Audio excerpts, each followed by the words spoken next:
আসসালামু আলাইকুম দর্শক। ইন্ট্রোডিউস ইয়োরসেলফ অথবা টেল মি অ্যাবাউট ইয়োরসেলফ এটা খুবই কমন এবং সিম্পল একটা কোয়েশ্চেন যেটা কিনা ইচ অ্যান্ড এভরি ইন্টারভিউ বা ভাইভাতে জিজ্ঞেস করা হয়। কোয়েশ্চেনটা খুবই সিম্পল বাট স্টিল আমরা এই কোয়েশ্চেনের ভালো একটা অ্যান্সার দিতে পারি না। এই কোয়েশ্চেনটা আপনাকে করার মাধ্যমে এমপ্লয়ার আপনাকে মোর দেন 50% জাজ করে ফেলে। আপনি যেভাবে অ্যান্সার দিচ্ছেন তার উপর ডিপেন্ড করে ইন্টারভিউয়ার আপনার উপরে দ্য পজিটিভ ইমপ্রেশন অথবা নেগেটিভ ইমপ্রেশন সেট করে ফেলে।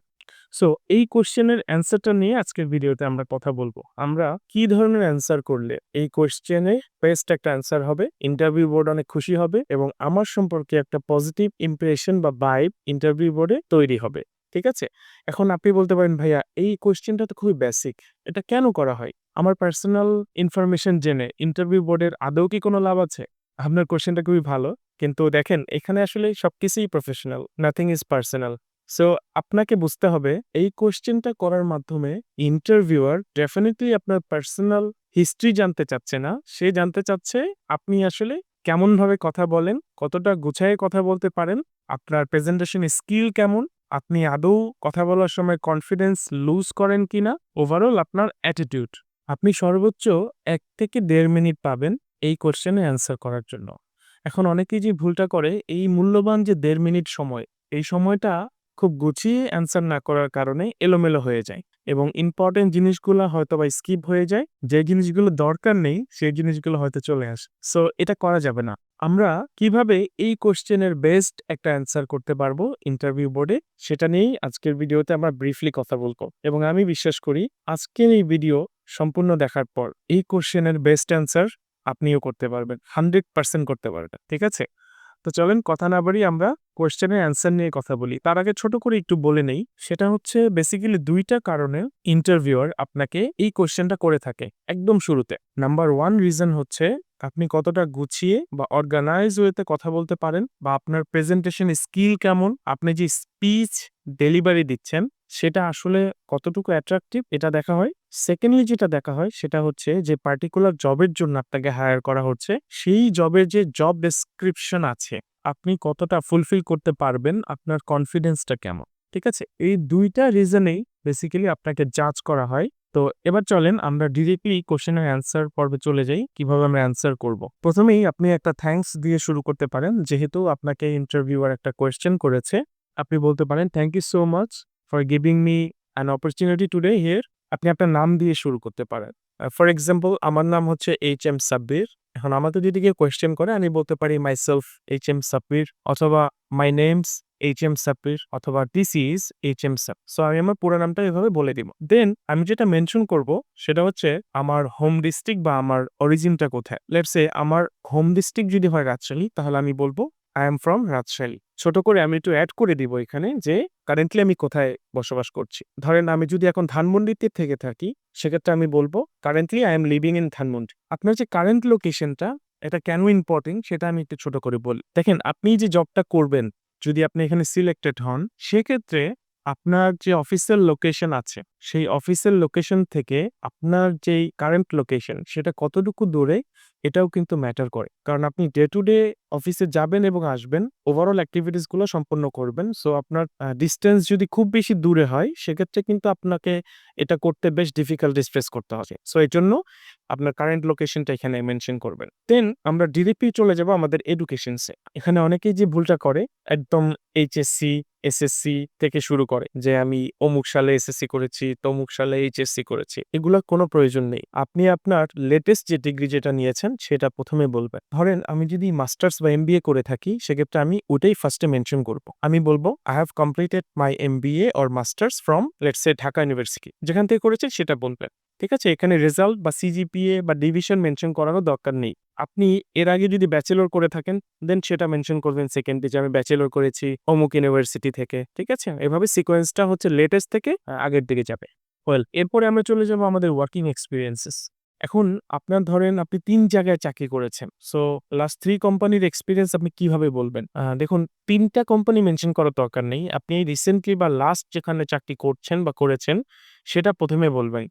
ধরেন আমি এখন কাজ করছি দুলাল এন্ড ব্রাদার্স। সো আমাকে যদি কেউ জিজ্ঞেস করে আমি এভাবে বলব যে, "I am currently working in Dulal and Brothers বা ডিবিএল গ্রুপ।" ঠিক আছে? এভাবে বলব। দেন ধরেন এর আগে ছিলাম আমি অন্য একটা কোম্পানিতে ছিলাম। সো আমি এরপরে বলব যে, "previously I was working with Apelion group." ঠিক আছে? এখানে আপনি সময়টা মেনশন করে দিতে পারেন যে এত সাল থেকে এত সাল পর্যন্ত ছিলেন। মোটামুটি এই যে ৪ টা step name, home district, education and working experiences এই ৪ টা হচ্ছে বেসিক। এটা আপনি টোটাল ওই যে বললাম ১.৫ মিনিট সময় পাবেন। ওই ১.৫ মিনিটের মধ্যে 50% সময় আপনি এই ৪ টা বলবেন। আর এবার যে অংশটা নিয়ে কথা বলবো এটা হচ্ছে মেইল বাইট। এটা আপনি বলবেন 45 সেকেন্ডস। অনেকেই আসলে এতটুকু বলেই শেষ করে দেয়। This is all about myself. তো আমরা যেটা করব পরের যে পার্টটা এখন আমরা যেটা শেয়ার করব সেখানে আমরা আরো 45 সেকেন্ডস কি বলবো চলেন সেটা নিয়ে কথা বলি। খুবই ইন্টারেস্টিং। এই পার্টটাতে আমরা বলবো আমাদের হবিস গুলো। এখন আপনি বলতে পারেন ভাইয়া আমার পার্সোনাল হবিস এখানে বলার কি আসলে কোনো দরকার আছে? বা এটা কি কোনো ভ্যালু এড করবে আমার এই জবের ক্ষেত্রে? আমি বলব হ্যাঁ, করবে। বাট আমরা একটা ট্রিকস ইউজ করব।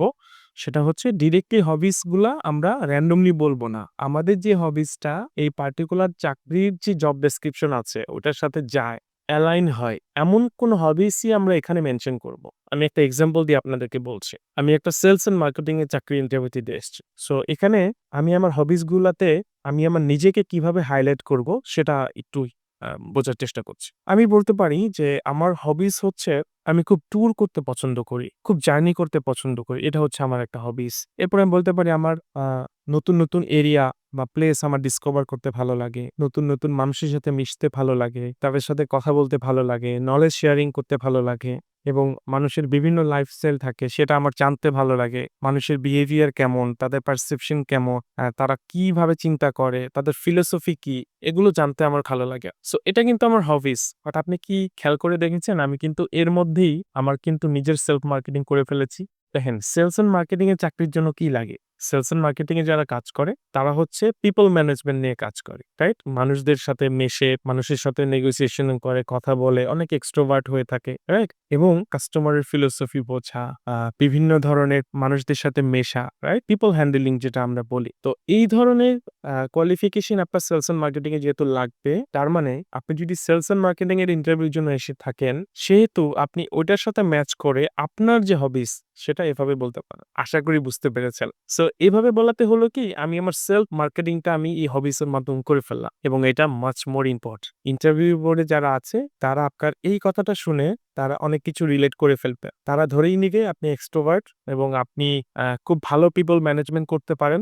যেহেতু আপনার হবিসই হচ্ছে আপনার স্ট্রেংথ এই জবের ক্ষেত্রে অলরেডি একটা পজিটিভ ইমপ্রেশন আপনার ব্যাপারে ক্রিয়েট হতে শুরু হবে। দেখুন আমাদের যেটা হবি, আমাদের হবিটা যদি আমাদের কাজ হয় তাহলে আমার চেয়ে বেশি আর কেউ ভালো করতে পারবে না। কারণ কি? এটা আমার হবিস। ছোটবেলায় আমরা এই রোদের মধ্যে ক্রিকেট, ফুটবল খেলতাম। তাই না? ওইটা আমাদের ছিল হবি। এখন আপনার এই বয়সে এসে আপনাকে কেউ যদি বলে যে আপনাকে আমি ৫০০ বা ৳১,০০০ দিব, আপনি একটু রোদে ০.৫ ঘন্টা দৌড়াবেন, ফুটবল, ক্রিকেট খেলবেন। আপনি খেলবেন? কখনোই খেলবেন না। কারণ ওই সময়ে আপনার হবি ছিল দেখে ওই যে রোদের মধ্যে আপনি ক্রিকেট বা ফুটবল খেলতেছিলেন, ওইটা আপনার জন্য পেইন মনে হতো না। ওইটা আপনি এনজয় করতেন। রাইট? সিমিলারলি আপনি যখন জব করতে এসছেন, জবের যে কাজটা, আপনার যে জব ডেসক্রিপশন যেটা আছে ডে টু ডে আপনাকে করতে হবে। সেটা যদি আপনি এনজয় করেন বা আপনার হবিস এর মধ্যে পড়ে, you can do the best, simply best. এখন তো আসলে ২০২৫ সালে এসে রিক্রুটমেন্ট প্রসেস এ আসলে অনেক জিনিস চিন্তা ভাবনা করা হয়। তো যারা ইন্টারভিউ নিচ্ছে তারা এখন এভাবে চিন্তা করে যে আপনি যে কাজটা করছেন সেটা কি আপনি বাধ্যতামূলক বা জোরপূর্বক করছেন নিজের মনের বিরুদ্ধে গিয়ে নাকি আপনি আসলেও কাজটা এনজয় করেন। যদি আপনি কাজটা এনজয় করেন এবং সেটা আপনি হাইলাইট করেন সেক্ষেত্রে ট্রাস্ট মি আপনি অনেক বেশি অ্যাডভান্টেজ পাবেন অন্য অ্যাপ্লিক্যান্টের তুলনায়। ঠিক আছে? সো এটা তো গেল হবিস। এটা আমরা সার্টেন সময়ের মধ্যে বলব। দেন লাস্ট একটা ব্যাপার আমরা এখানে ইনক্লুড করব যেটা অনেকেই করে না। অনেকে ইনফ্যাক্ট জানেই না। সেটা হচ্ছে আমি আমার একটা স্কিল এখানে হাইলাইট করব। আমার স্কিলগুলো আমি কিভাবে হাইলাইট করতে পারি? আমি একটা এক্সাম্পল দিয়ে বোঝাচ্ছি। যেমন আপনি বলতে পারেন হবি বলার পরে যে আসলে আমি খুব ডাটা এনালাইসিস করতে পছন্দ করি। আমার প্রেজেন্টেশন স্কিলস আমি কন্টিনিউয়াসলি ইমপ্রুভ করতে আমার খুব ভালো লাগে। আপনার যে স্কিলগুলো আছে, যেমন ধরেন আপনি খুব ভালো ডাটা এনালাইসিস করেন, আপনি খুব কাস্টমারদের ফিলোসফি নিয়ে আপনার খুব জানতে ইচ্ছে করে, আপনি ওগুলা নিয়ে এনালাইসিস করেন। আপনি মার্কেট সিচুয়েশনটা বোঝার চেষ্টা করেন। কাস্টমার ম্যানেজমেন্ট আপনি খুব ভালো করেন। পিপল হ্যান্ডলিং আপনি খুব ভালো করেন। ঠিক আছে? এই জিনিসগুলো আপনি কিভাবে স্কিল হিসাবে বলতে পারেন, একটা এক্সাম্পল দিয়ে আমি আপনাকে বোঝাচ্ছি। আপনি বলতে পারেন যে আপনি আপনার প্রিভিয়াস কোম্পানিতে যেখানে কাজ করতেন, ওখানে আপনি একটা পার্টিকুলার অ্যাসাইনমেন্ট আপনাকে দেওয়া হয়েছিল। লেটস সে ধরেন আপনি একটা এফএমসিজি কোম্পানিতে কাজ করেছেন আগে। সো ওখানে আপনাকে নতুন একটা প্রোডাক্ট ডেভেলপ করার জন্য আপনার কাছ থেকে আইডিয়া চাওয়া হয়েছিল। তো আপনি সেটা কিভাবে করেছেন? লাইভ এক্সাম্পল দিয়ে বলতে পারি যে আমি সেখানে আমাকে এই অ্যাসাইনমেন্ট দেওয়া হয়েছিল। দেন আমি ওইটার এগেইনস্টে ডাটা এনালাইসিস করেছি। আমি নতুন মার্কেট ডেভেলপ করার জন্য ডেটা নিয়েছি। কাস্টমার সেগমেন্টেশন করেছি। কাস্টমার ম্যানেজমেন্ট আমি খুব ভালো করতাম। ওভারঅল মার্কেট এনালাইসিস করার মাধ্যমে আমি একটা প্রোডাক্ট লঞ্চ করতে কোম্পানিকে সাহায্য করেছি এবং সেটা এন্ড অফ দ্য ডে থেকে সফল হয়েছে। খুব সাকসেসফুল ছিল। সো আপনি এক্সাম্পলের মাধ্যমে প্রিভিয়াস কোনো ওয়ার্ক এক্সপেরিয়েন্সে আপনি যে পার্টিকুলার স্কিলস আছে, ওই স্কিলসটা শো করে কোম্পানি গেইন করেছিল কিছু, ভালো কিছু করেছিল, প্রজেক্টটা সাকসেসফুল হয়েছিল। এটা আপনি আপনার এই ইন্টারভিউতে খুব সুন্দর করে মেনশন করতে পারেন। ঠিক আছে? এভাবে করলে যেটা হবে, আপনি যে ভালো কাজ করতেন আগের কোম্পানিতে, সেটাও যেরকম হাইলাইট হলো, মানে আপনি হচ্ছে সকলভাবে কাজ করেছেন। সিমিলারলি আপনার যে ইন্টারপার্সোনাল স্কিলস বা আপনার যেই একাডেমিক স্কিলস বা আপনার ওভারঅল যে স্কিলস, সেটাও কিন্তু এখানে শো আপ করলো। এইভাবে করে আপনি আপনার স্কিলগুলোকেও হাইলাইট করতে পারেন। আজকে আমরা যেই অ্যান্সার গুলো নিয়ে কথা বললাম, আশা করছি আপনারা যদি এভাবে করে গুছিয়ে আপনাদের ইন্টারভিউতে প্রেজেন্ট করেন against the question, tell me about yourself, এই কোশ্চেনের অ্যান্সারটা যদি আপনারা এভাবে দেন, তাহলে আশা করা যায় আপনাদের খুব ভালো একটা ইমপ্রেশন তাদের প্রথম কোশ্চেনেই হবে এবং আপনারা ওই ইমপ্রেশনটা সামনে ক্যারি করতে পারবেন এবং আপনাদের চাকরি হওয়ার পসিবিলিটি অনেক বেড়ে যাবে। আমি সিকোয়েন্সটা আরেকবার বলছি। প্রথমে আপনার নাম, দেন হচ্ছে আপনার হোম ডিস্ট্রিক্টস, দেন হচ্ছে আপনার এডুকেশনস, দেন আপনার ওয়ার্কিং এক্সপিরিয়েন্স যদি থাকে, দেন আপনার হবিস অ্যাজ লাইক সেলফ মার্কেটিং। এটা কিন্তু শুধু হবিস না, আপনার সেলফ মার্কেটিং আপনি এখানে করবেন। আর লাস্ট হচ্ছে আমরা আমাদের স্কিলস যেটা আছে, পার্টিকুলার স্কিলস গুলা সেগুলোকে হাইলাইট করব ইউজিং এক্সাম্পলস। তো এভাবেই করে আপনারা ট্রাই করেন আপনাদের নেক্সট ইন্টারভিউটাকে ক্র্যাক করার জন্য এবং আমাকে কমেন্ট করে জানাতে ভুলবেন না আপনারা কেমন রেজাল্ট পাচ্ছেন। আর আপনাদের যদি কোনো কোয়েরি থাকে আমাকে অবশ্যই কমেন্ট করবেন। তো সবার জন্য অনেক বেশি শুভকামনা রইল। সবাই ভালো থাকবেন, সুস্থ থাকবেন। আসসালামু আলাইকুম।